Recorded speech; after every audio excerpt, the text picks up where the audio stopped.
মানে সব কিছু ছিল, জলের ভিতরে ছিল, সব ধ্বংস করে দিয়েছিলেন ঈশ্বর।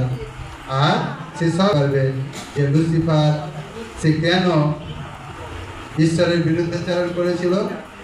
ঈশ্বর তাকে প্রভাতী তারার মতো জ্যোতি ছিল তার, যেহেতু তাকে সর্বদূর করে ঈশ্বর সৃষ্টি করেছিলেন।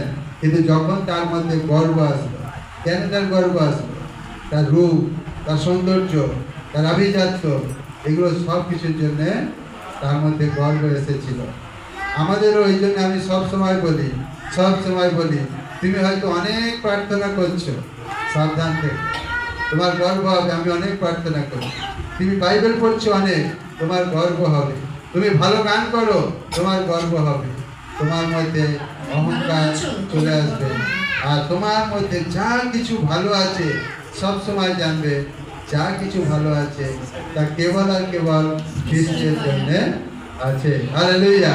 ওই জন্য পল বলছে আমি বাঁচলেও খ্রিস্টের, মরলেও খ্রিস্টের।